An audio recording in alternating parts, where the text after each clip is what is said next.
ಪಿಂಚಣಿ ಹಣ ಪಡಿತಾ ಇರುವಂತವ್ರಿಗೆ ಕೊನೆಗೂ ಕೂಡ ಒಂದು ಭರ್ಜರಿ ಗುಡ್ ನ್ಯೂಸ್ ಬಂದಿದೆ. ಏಪ್ರಿಲ್ ತಿಂಗಳ ಪಿಂಚಣಿ ಹಣ ಬಿಡುಗಡೆ ಆರಂಭ ಆಗಿದೆ. ಯಾವ ಯಾವ ಪಿಂಚಣಿ ಬಂದಿದೆ? ಅಂಗವಿಕಲರ ಪಿಂಚಣಿ ಬಂದಿದ್ಯಾ? ಸಂಧ್ಯಾ ಸುರಕ್ಷಾ ಯೋಜನೆಯ ಪಿಂಚಣಿ ಬಂದಿದ್ಯಾ? ವೃದ್ಧಾಪ್ಯ ವೇತನ, ಮನಸ್ವಿನಿ, ವಿಧವಾ ಪಿಂಚಣಿ ಎಲ್ಲಾದ್ರ ಬಗ್ಗೆ ಡೀಟೇಲ್ ಅಪ್ಡೇಟ್ನ ಕೊಡ್ತೀನಿ. ಹಾಗೆ ನಿಮ್ಗೇನಾದರೂ ಪಿಂಚಣಿ ಹಣ ಇನ್ನೂ ಕೂಡ ಬಂದಿಲ್ಲ ಅಂದರೆ ನೀವು ಮನೆಯಲ್ಲೇ ಕುತ್ಕೊಂಡು ಹೇಗೆ ಸ್ಟೇಟಸ್ನ ಚೆಕ್ ಮಾಡ್ಕೋಬಹುದು, ಪಿಂಚಣಿ ಹಣ ಸ್ಟೇಟಸ್ ಮಾಡ್ಕೊಳ್ಳೋದು ಹೇಗೆ ಅನ್ನೋದನ್ನ ಕೂಡ ನಿಮಗೆ ಕ್ಲಿಯರ್ ಆಗಿ ತಿಳಿಸ್ಕೊಡ್ತೀನಿ. ಫಸ್ಟ್ ಟೈಮ್ ಚಾನಲ್ ನೋಡ್ತಿದ್ದೀರಾ ಅಂತ ಹೇಳಿದ್ರೆ ಮಿಸ್ ಮಾಡದೆ ಸಬ್ಸ್ಕ್ರೈಬ್ ಮಾಡ್ಕೊಳ್ಳಿ. ಪಕ್ಕದಲ್ಲೇ ಕಾಣೋ ಬೆಲ್ಲೈಕನ್ ಮೇಲೆ ಕೂಡ ಕ್ಲಿಕ್ ಮಾಡ್ಕೊಳ್ಳಿ. ಮುಂದೆ ಏನೇ ವಿಡಿಯೋ ಹಾಕಿದ್ರು ನಿಮಗೆ ನೋಟಿಫಿಕೇಶನ್ ಬರುತ್ತೆ. ಸೊ ಪ್ರತಿ ತಿಂಗಳು ಕೂಡ ನಿಮಗೆ ಪೆನ್ಷನ್ ಅಮೌಂಟ್ ಏನಾದರೂ ಬಂದಿಲ್ಲ ಅಂತ ಹೇಳಿದ್ರೆ ಈಗ ಸಾಕಷ್ಟು ಜನ ಟಿವಿಲೂ ಕೂಡ ನೋಡ್ತಾ ಇದ್ದೀರಾ, ಪಿಂಚಣಿ ಹಣ ಬಂದಿಲ್ಲ ಅಂದ್ಬಿಟ್ಟು ಡೈಲಿ ಅವ್ರ ಬ್ಯಾಂಕ್ ಹತ್ರ ಹೋಗೋದು ಅಥವಾ ಪೋಸ್ಟ್ ಆಫೀಸ್ ಹತ್ರ ಹೋಗಿ ನಮಗೆ ಪಿಂಚಣಿ ಹಣ ಬಂದಿಲ್ಲ ದಯವಿಟ್ಟು ಚೆಕ್ ಮಾಡಿಕೊಡಿ ಅಂತ ಹೇಳೋ ಬದಲು ಮನೆಯಲ್ಲೇ ಕೂತ್ಕೊಂಡು ನೀವು ಹೇಗೆ ಪಿಂಚಣಿ ಹಣದ ಸ್ಟೇಟಸನ್ನು ನೋಡ್ಕೋಬಹುದು, ನಿಮಗೆ ಬಂದಿದೆಯೋ ಬಂದಿಲ್ವೋ ಅಂತ ಹೇಗೆ ಗೊತ್ತಾಗುತ್ತೆ ಅನ್ನೋದಕ್ಕೆ ಸಿಂಪಲ್ ಆಗಿ 3 ದಾರಿಗಳಿದ್ದಾವೆ. ಅದನ್ನು ನಾನು ನಿಮಗೆ ತಿಳಿಸ್ಕೊಟ್ಬಿಡ್ತೀನಿ. ಮೊದಲನೇದಾಗಿ ಕರ್ನಾಟಕ ಸರ್ಕಾರದ ಕಡೆಯಿಂದನೇ ಇರುವಂತಹ ಒಂದು ಆ್ಯಪ್ ಮುಖಾಂತರ ನೀವು ತಿಳ್ಕೊಬಹುದು. ಈ ಆ್ಯಪ್ನ ಹೆಸರು DBT ಕರ್ನಾಟಕ ಅಂತ. ಪ್ಲೇಸ್ಟೋರಲ್ಲಿ ಇದನ್ನು ಡೌನ್ಲೋಡ್ ಮಾಡ್ಕೊಬೋದು. ಗೌರ್ಮೆಂಟ್ ವೆಬ್ಸೈಟ್ ಆಗಿದೆ. ಸೊ ಇದರಲ್ಲಿ ನೀವು ಏನು ಚೆಕ್ ಮಾಡ್ತೀರಾ ಅದನ್ನು ಮೊದಲು ರಿಜಿಸ್ಟರ್ ಮಾಡ್ಕೋಬೇಕು. ಮೊಬೈಲ್ ನಂಬರ್ನ ಹಾಕಿ ಲಾಗಿನ್ ಮಾಡಿಕೊಂಡು ಸೊ ಪಿಂಚಣಿ ಹಣ ಏನಾದರೂ ಬಂದಿದೆಯಾ ಅಂತ ಈಸಿಯಾಗಿ ಚೆಕ್ ಮಾಡ್ಕೋಬಹುದು. ಇದರಲ್ಲಿ ಕ್ಲಿಯರ್ ಆಗಿ ಗೊತ್ತಾಗುತ್ತೆ ನೋಡಿ ಯಾವ ಯಾವ ದಿನಾಂಕದಂದು ನಿಮಗೆ ಪಿಂಚಣಿ ಹಣ ಬಂದಿದೆ ಅನ್ನೋದು. ಈಗ 33ರಲ್ಲಿ ಲಾಸ್ಟ್ ಬಂದಿದೆ, ಆದಮೇಲೆ ಫೆಬ್ರವರಿ 2ನೇ ತಾರೀಕು ಬಂದಿದೆ, ಹಾಗೆ ಜನವರಿ 7ನೇ ತಾರೀಕು ಪಿಂಚಣಿ ಹಣ ಬಂದಿರುವಂಥ ಮಾಹಿತಿ ಇದೆ.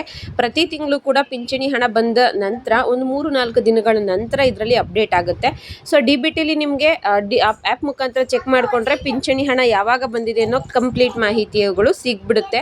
ಪಿಂಚಣಿ ಹಣ ಅಂತ ಅಲ್ಲ, ಗೃಹಲಕ್ಷ್ಮಿ ಆಗಿರಬಹುದು, ಗೌರ್ಮೆಂಟಿಂದ ಯಾವುದೇ ಸ್ಕೀಮ್ ಅಮೌಂಟ್ ಬಂದಿದ್ರು ಕೂಡ ನಿಮಗೆ ಇದರಲ್ಲಿ ಗೊತ್ತಾಗುತ್ತೆ. ಸೊ ಅಮೌಂಟ್ ಬಂದು 2-3 ದಿನ ಆಗಬೇಕು DBT ಆ್ಯಪಲ್ಲಿ ಅಪ್ಡೇಟ್ ಆಗೋಕ್ಕೆ.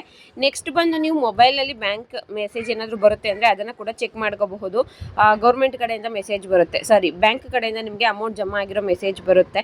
ಕೆಲವರು ಮೊಬೈಲ್ಗಳಲ್ಲಿ ಈ ಫೆಸಿಲಿಟಿ ಇರೋದಿಲ್ಲ, ಅವ್ರ ಮೊಬೈಲಲ್ಲಿ ಮೆಸೇಜ್ ಬರದೇ ಇರೋ ಕಾರಣದಿಂದ ಅಥವಾ ಮೆಸೇಜ್ ಓಪನ್ ಮಾಡಿ ನೋಡೋಕ್ಕಾಗದೇ ಇರೋ ಕಾರಣದಿಂದ ಪಾಪ ಅವ್ರಿಗೆ ಗೊತ್ತಾಗೋದಿಲ್ಲ. ಸೊ ಈ 2 ವಿಧಾನಗಳ ಮೂಲಕ ನೀವು ನಿಮಗೆ ಪಿಂಚಣಿ ಹಣ ಬಂದಿದೆಯೋ ಇಲ್ವೋ ಅಂತ ಸ್ಟೇಟಸ್ ಚೆಕ್ ಮಾಡ್ಕೋಬಹುದು. ಮತ್ತು ಇದಕ್ಕೆ ಬೇರೆ ಯಾವುದೇ ರೀತಿಯ ವೆಬ್ಸೈಟಲ್ಲಿ ಆಪ್ಷನ್ ಇಲ್ಲ. ನಮಗೆ ಪಿಂಚಣಿ ಹಣ ಬಂದಿದೆಯೋ ಇಲ್ವೋ ಅಂತ ಚೆಕ್ ಮಾಡ್ಕೊಳ್ಳೋದಕ್ಕೆ ಆಗೋದಿಲ್ಲ.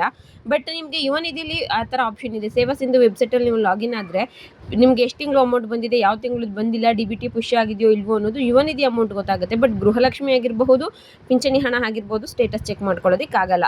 ಒಂದು ಬ್ಯಾಂಕಲ್ಲಿ ಹೋಗಿ ವಿಚಾರಿಸ್ಕೋಬೇಕು. 2ನೇದು ನೀವು ಬ್ಯಾಂಕಿಂದ ಮೆಸೇಜ್ ಬರುತ್ತಾ ಅಂತ ಚೆಕ್ ಮಾಡ್ಕೋಬೇಕು. 3ನೇದು DBT ಆ್ಯಪ್ ಮುಖಾಂತರ ನೀವು ಚೆಕ್ ಮಾಡ್ಕೋಬಹುದು. ಇನ್ನೊಂದು ಏನಪ್ಪ ಅಂತ ಹೇಳಿದ್ರೆ ಅಕ್ಕಪಕ್ಕದವ್ರು ಯಾರಿಗಾದ್ರೂ ಬಂದಿತ್ತು ಅಂತ ಹೇಳಿದ್ರೆ ಸೊ ನನಗೂ ಬಂದಿರಬಹುದು ಅನ್ನೋ ಒಂದು ಐಡಿಯಾನ ನೀವು ಇಮ್ಯಾಜಿನ್ ಮಾಡ್ಕೋಬಹುದೇ ಹೊರತು 100% ಬಂದಿದೆ ಅಂತ ಹೇಳೋಕ್ಕಾಗಲ್ಲ. ಓಕೆನಾ? ಇದಿಷ್ಟು ಹೇಗೆ ಚೆಕ್ ಮಾಡ್ಕೋಬಹುದು ಅಂತ.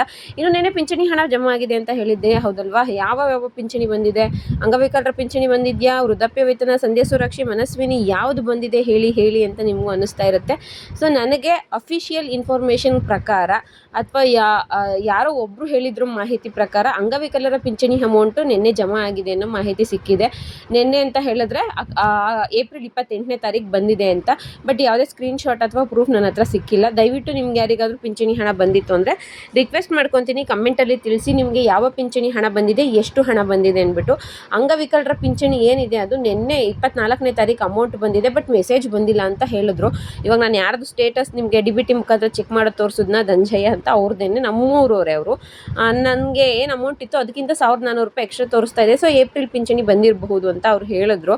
ಹಾಗಾಗಿ ನನ್ನ ರಿಕ್ವೆಸ್ಟ್, ನಿಮಗೂ ಕೂಡ ಏನಾದರೂ ಬಂದಿತ್ತು ಅಂತ ಹೇಳಿದ್ರೆ ಕಮೆಂಟಲ್ಲಿ ತಿಳಿಸಿ. ಅದನ್ನು ಹೊರತುಪಡಿಸಿದ್ರೆ ಡಬಲ್ ಪೆನ್ಷನ್ 5000 ರೂಪಾಯಿ ಹೆಚ್ಚಿಗೆ ಆಗಿದೆ ಅನ್ನೋದು ಕೂಡ ನೀವು ಯೂಟ್ಯೂಬಲ್ಲಿ ನೋಡಿರ್ತೀರ. ಇವತ್ತು ನಿನ್ನೆ ಎಲ್ಲ ವಿಡಿಯೋಸ್ಗಳು ಓಡಾಡ್ತಾ ಇದೆ.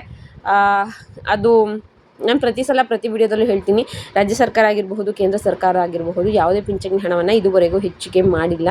ನಮ್ಮ ಸರ್ಕಾರಗಳ ಮುಂದೆ ಪಿಂಚಣಿ ಹಣವನ್ನು ಹೆಚ್ಚಿಗೆ ಮಾಡುವಂತಹ ಯಾವುದೇ ಯೋಚನೆಗಳು ಕೂಡ ಇಲ್ಲ. ನಿಮ್ಗೆ ಗೊತ್ತಿರಬೇಕು, ಯುವ ನಿಧಿ 5 ತಿಂಗಳು ಹಣ ಪೆಂಡಿಂಗ್ ಇದೆ. ಗೃಹಲಕ್ಷ್ಮಿ ಹಣ ಎಲೆಕ್ಷನ್ಗೋಸ್ಕರ ಅರ್ಧ ಜನಕ್ಕೆ ಹಾಕಿ ಇನ್ನು ಅರ್ಧ ಜನಕ್ಕೆ ಅಮೌಂಟೇ ಹಾಕಿಲ್ಲ, ಹೋಲ್ಡ್ ಮಾಡಿ ಇಟ್ಟಿದ್ದಾರೆ. ಸೊ ರಾಜ್ಯ ಸರ್ಕಾರದ ಮುಂದೆ ಇಷ್ಟೊಂದು ಪ್ರಾಬ್ಲಮ್ಗಳಿದ್ದಾವೆ. ಮಾರ್ಚ್ ತಿಂಗಳು ಪಿಂಚಣಿ ಅಮೌಂಟ್ನ ಹಾಕಿಲ್ಲ, ಏಪ್ರಿಲ್ ತಿಂಗಳದ್ದು 29 ಈ ಮಂತ್ ಕಳೀತಾ ಬಂತು, ಇನ್ನೂ ಕೂಡ ಪಿಂಚಣಿ ಹಣವನ್ನು ಹಾಕಿಲ್ಲ. ಹಾಗಾಗಿ ಹೊಸದಾಗಿ ಏನೋ ಯೋಜನೆಗಳನ್ನ ಜಾರಿಗೆ ತರೋದಾಗಿರಬಹುದು, ಹೊಸದಾಗಿ ಪಿಂಚಣಿ ಹಣವನ್ನು ಹೆಚ್ಚಿಗೆ ಮಾಡುವಂತಹ ಯಾವುದೇ ಸಾಧ್ಯತೆಗಳು ಕೂಡ ನಮ್ಮ ರಾಜ್ಯ ಸರ್ಕಾರದ ಮುಂದೆ ಇಲ್ಲ. ಕೆಲವು ಯೂಟ್ಯೂಬಲ್ಲಿ ಹೇಳ್ತಾರೆ ಫೇಕ್ ಇನ್ಫಾರ್ಮೇಷನ್, ಅದನ್ನೆಲ್ಲ ನಂಬೋದಕ್ಕೆ ಹೋಗಬೇಡಿ, ನಿಜವಾದ ಮಾಹಿತಿಯನ್ನಷ್ಟೇ ನಂಬಿ ಅಂತ ಹೇಳ್ತೀನಿ. ಇನ್ನು ನೆನ್ನೆ ಅಂಗವಿಕಲರ ಪಿಂಚಣಿ ಹಣ ಬಂದಿದೆ ಅಂತ ಹೇಳ್ತಾ ಇದ್ದಾರೆ. ಹಂಬಲ್ ರಿಕ್ವೆಸ್ಟ್, ದಯವಿಟ್ಟು ಕಮೆಂಟಲ್ಲಿ ತಿಳಿಸಿ. ನಿಮಗೆ ಕೂಡ ಬಂದಿದೆಯಾ ಪಿಂಚಣಿ ಹಣ ಬಂದಿದ್ದರೆ ಅದನ್ನು ಮಾಹಿತಿ ಇಲ್ಲಿ ತಿಳಿಸ್ಕೊಟ್ರೆ ತುಂಬಾ ಸಹಾಯ ಆಗುತ್ತೆ.